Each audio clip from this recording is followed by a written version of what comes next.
Apollo missions. This is not a mock-up. These are the very consoles we sat at when men first took off to fly to the moon. The tragedy of Apollo 1 had put us a year and a half behind.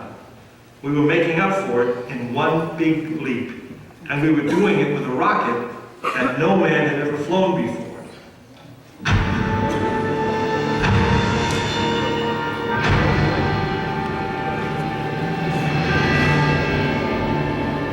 It was a few days before Christmas, 1968, when Apollo 8 sat on the pad. She was the first of a new kind, a moon rocket. This was the Phoenix, risen from the ashes of Apollo 1. The first Apollo crew did not die in vain. This was to be their testament.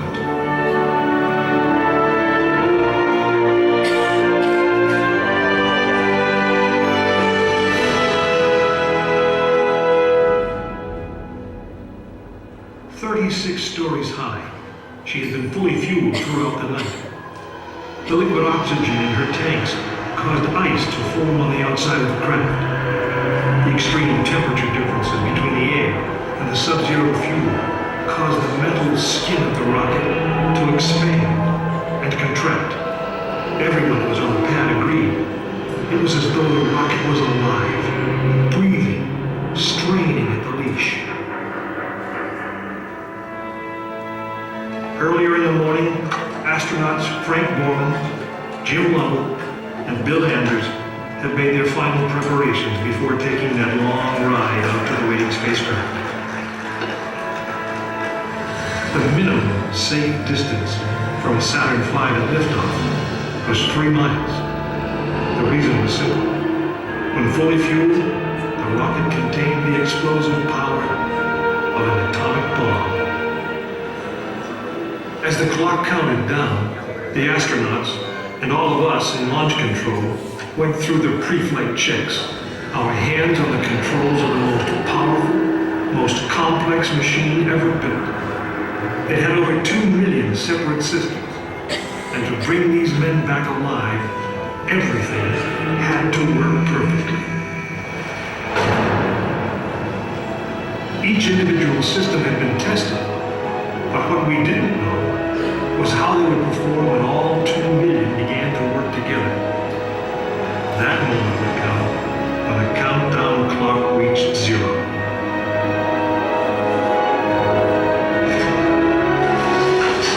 If a maneuvering thruster failed, if communications broke down, if navigation was off by 1 degree, if any piece of the miles of wiring, circuits, relays, or valves was defective, Frank Borman, Jim Lovell, and Bill Anders would pay with their lives. As they sat, waiting for launch on that chill December morning, these 3 astronauts were back to what they had always been, test pilots.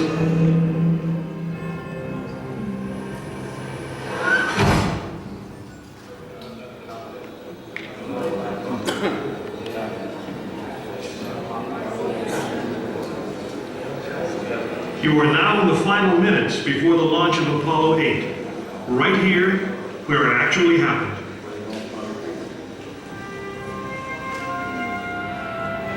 Mankind is about to leave his planet behind and journey to another.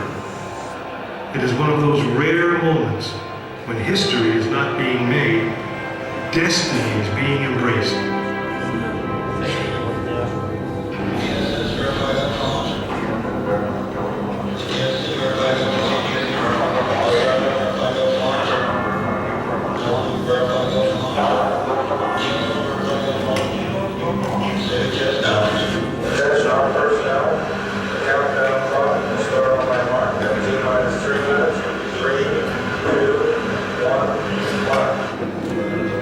This is launch control. T-minus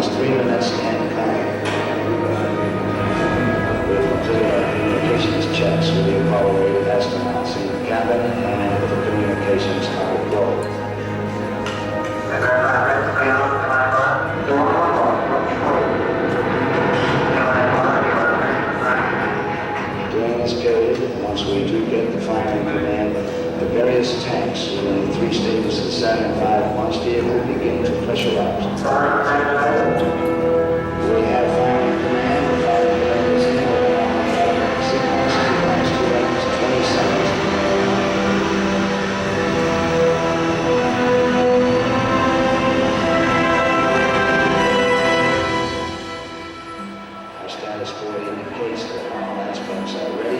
Instrument computers ready. Spacecraft ready. Final check of the emergency detection system. That ready lighthouse ready. First stage preparations are completed. All systems remain okay. Okay, keep going. We're on. Ready to go to cockpit. Stand by water. Okay, you're on. All systems go. T-minus 45 seconds incoming.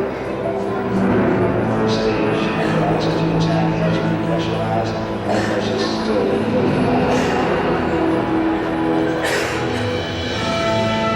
Final 90 seconds marked. T-minus 90 seconds incoming.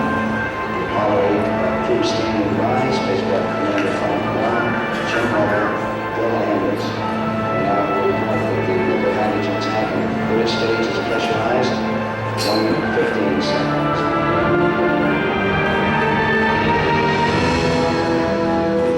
All third stage propellants pressurized at this time as we go on the 60-second mark on the flip to the moon. 60 seconds and counting. The vehicle now is completely pressurized. Power transfer shortly.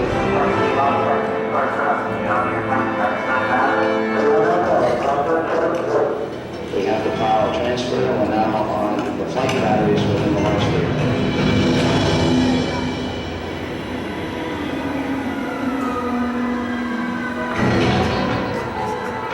Final reports coming from Frank Borman at this time. A look at the switch list aboard the spacecraft.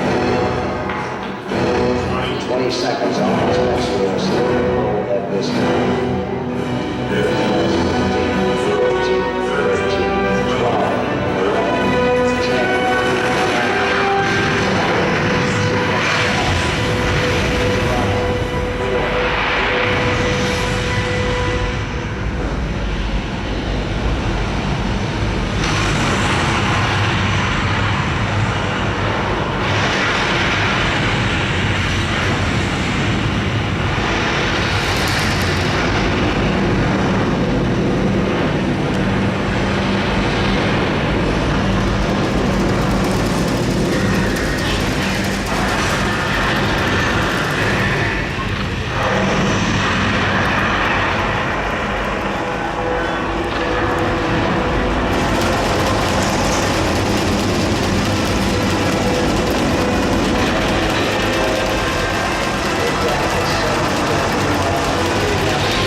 8 successfully orbited the moon, and the astronauts returned safely to the Earth.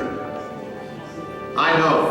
I'm Jim Lovell, and I was one of the crew of this spacecraft, Apollo 8. We were the first men to see the surface of the moon from just a few miles away. But it was the hundreds of thousands of men and women who worked in that team, and the millions of people who supported the mission that really made it possible. That way, I guess, we all went to the moon. Now, on the other side of those doors, you'll find an actual Saturn V moon rocket. It's still the most powerful, the most complex machine ever built. And I guess it's the only one that can take you to another planet.